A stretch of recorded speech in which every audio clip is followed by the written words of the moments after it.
नमस्कार। पॉलिटिक्स में आप सबों का स्वागत है। चलिए, बिहार मंत्रिमंडल का जो गठन को लेकर पिछले 48 घंटे से बहुत सारी खबरें आ रही थी, बहुत तरीके की कवायदें चली। अंततः वही हुआ जो तय था। बीजेपी ने भी कोई रिस्क नहीं लिया कि कोई बड़े नए चेहरे को लेकर या पूरा मंत्रिमंडल का हम स्वरूप बदल दें, ऐसा भी कुछ नहीं हुआ। वही पुराने चेहरे, वही पुराने लोगों पर भरोसा, कुछ नए चेहरों को सामने लाया गया और प्रधानमंत्री की उपस्थिति में शपथ ग्रहण हुआ। यही एक खबर है।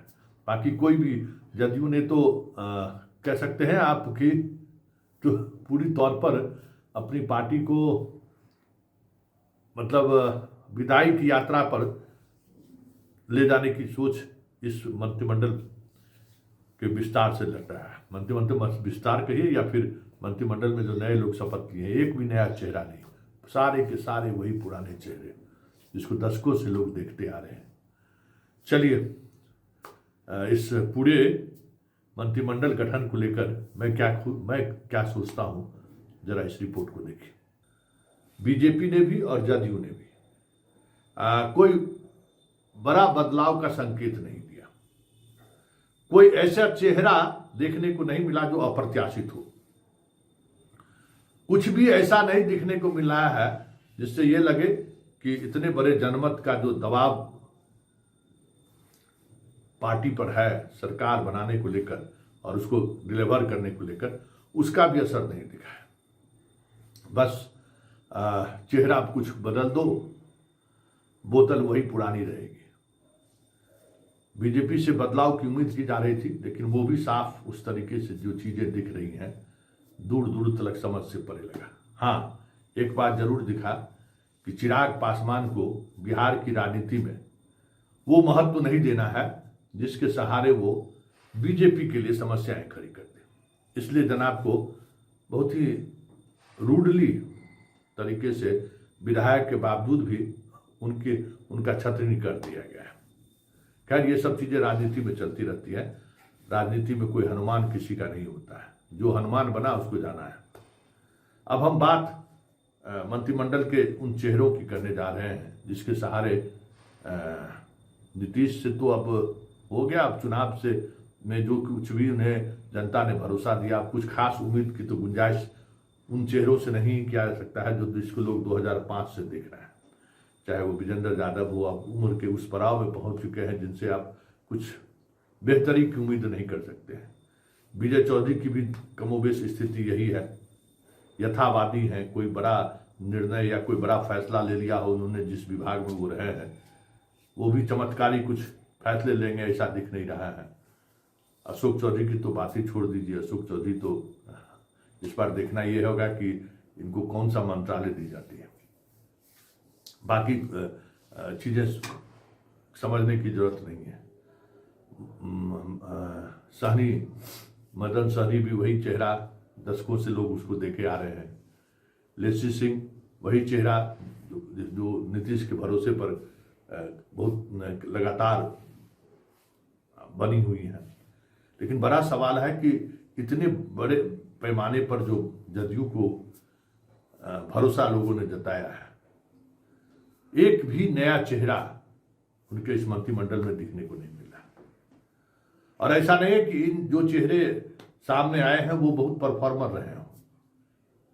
बहुत सारी चीजें, बहुत तरीके की चीजें चलती आ रही हैं, लेकिन ये मंत्रिमंडल का गठन जदयू की बात है। उसके बाद हम बीजेपी की बात करेंगे।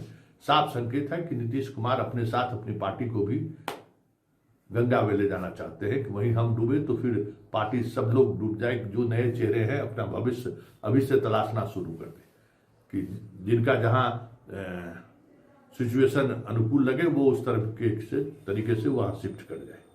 ये साफ संकेत मंत्रिमंडल विस्तार, कोई नए चेहरे के साथ आते तो लगता कि हाँ, कि नए लोगों को लाकर वो एक नई टीम खड़ा करने जा रही है। वो साफ नहीं दिख रहा है। मतलब उन्होंने यथावादी राजनीति को ही कहीं न कहीं स्वीकार किया। वही पुराने चेहरे, थके हुए चेहरे, हारे हुए चेहरे कर सकते हैं जिनके पास कुछ नई ऊर्जा या नई कुछ करने का कंसेप्ट भी नहीं बचा है। सब के सब लोग वैसे ही हैं। लेसी सिंह पर नजर रहेगी कि उनको कौन सा मंत्रालय दी जाती है, वो काफी महत्वपूर्ण रहेगा। बाकी जो चेहरे हैं वो चेहरे तो लगातार हम लोग देख ही रहे हैं। लेसी सिंह को उस तरीके का मंत्रालय, अगर भारी भरकम कोई मंत्रालय दी जाती है तब उनके परफॉर्मेंस पर चर्चा हो सकती है। अभी तो उनको इस तरीके की मंत्रालय दी गई है जहां कुछ ऐसा ना दिखे जिससे लगे कि हाँ एक मंत्री के रूप में उनकी क्या भूमिका रही है। इसी तरीके से बात अगर हम बीजेपी की करें तो वही चेहरा सम्राट चौधरी, वही विजय सिन्हा, जिसको लेकर बिहार कई बार शर्मसार हो चुका है। देखेंगे कई बार सर झुकाना पड़ा है विधानसभा अध्यक्ष के रूप में, वित्त मंत्री के रूप में, फिर भी बीजेपी के केंद्रीय नेतृत्व ने इन पर भरोसा जताया। नए चेहरे को भी अगर बात करें तो श्रेयसी सिंह एक नए चेहरे के रूप में, रमा निषाद पहली बार विधायक बनी है, अजय निषाद की पत्नी है तो उनको मंत्री बनाया गया। तो वो एक मतलब नई फेस दो। उसके बाद आपको संजय टाइगर, ये भी एक नया फेस, रामकृपाल यादव, कुछ चेहरे नए लोगों को लाए हैं मतलब मंत्री के रूप में, लेकिन चेहरा वही पुराना है। फ्रेश चेहरा होता ना, एक फ्रेश चेहरा, वही नितिन नवीन, वही मंगल पांडे, वही मतलब वही पुराने चेहरे जिनको लोग दशकों से देखते देखते बोर हो चुके हैं और उनसे आप कुछ बेहतर उम्मीद नहीं कर सकते। वह एक होता है ना कि नई ऊर्जा के साथ नए लोग आए तो कुछ चीजें दिख रही हैं। देखना होगा कि मंत्रालय इन लोगों को क्या, कौन सी मंत्रालय दी जाती है, ये भी महत्वपूर्ण है। लेकिन नई पीढ़ी की तरफ हम बढ़े बीजेपी, ये इस मंत्रिमंडल में तो ये साफ नहीं दिख रहा है कि हम नए तौर पर बीजेपी को हम स्थापित करना चाहते हैं। बीजेपी के संगठन को सरकार के साथ हम नए समन्वय के साथ जनता के भरोसे पर खड़े उतरे, इस कोशिश में बीजेपी के मंत्रिमंडल के साथियों को देखने से तो ऐसा कुछ भी दिख नहीं रहा है। हाँ, 2-3 लोगों पर हमें लगता है कि खास नजर रहेगी, रमा निषाद पर भी नजर रहेगी, श्रेयसी सिंह पर भी और संजय टाइगर पर, और साथ ही रामकृपाल यादव पर। ये 4 चेहरे हैं जो जिनके पास एक कह सकते हैं कि एक्सपोजर भी है। श्रेयसी सिंह देश दुनिया देखी है तो एक एक्सपोजर है, खेल मंत्री, हमको लगता है कि उनको खेल और युवा मंत्री मिलेगा। रमा निषाद भी अपने पति के साथ, अपने ससुराल ससुर के साथ एक एक्सपोजर उन्हें भी मिला है। रामकृपाल यादव के पास पर्याप्त अनुभव है, उस अनुभव का वो इस्तेमाल कर सकते हैं। संजय टाइगर के पास संगठन की क्षमता है। संजय टाइगर पाटलिपुत्रा का जो लुटियन जोन है, उस लुटियन जोन से उनका रिश्ता रहे या नहीं रहे, सादगी पसंद आदमी रहे हैं, लेकिन संजय टाइगर एक विजनरी व्यक्ति है जो जहाँ तक मेरा रिश्ता रहा है, जहाँ तक हम जानते हैं, एक विजन है, एक ईमानदार सोच है और डिलीवर करने का की उनकी चाहत है कि चीजें डिलीवर्ड हो। और ये हमने महसूस किया है, कई मौके पर हमने ये महसूस किया कि संजय टाइगर में एक प्रवक्ता के रूप में भी मैंने उनको काफी करीब से देखा है। फिर चुनाव हारने के बावजूद भी जिस कमिटमेंट के साथ पार्टी के साथ वो जुड़े रहे और एक विचारधारा के साथ, तो वो चीजें देखने को मिली है। और बहुत कुछ उनको बाएं दाएं लोग करने की कोशिश करेंगे तो हमें नहीं लगता है कि वो झुकने वाले लोग हैं। रामकृपाल जी के साथ भी यही स्थिति है। रमा निषाद और ये जो चेहरे हैं, इन चेहरों से कुछ उम्मीद की जा सकती है नई राजनीति की।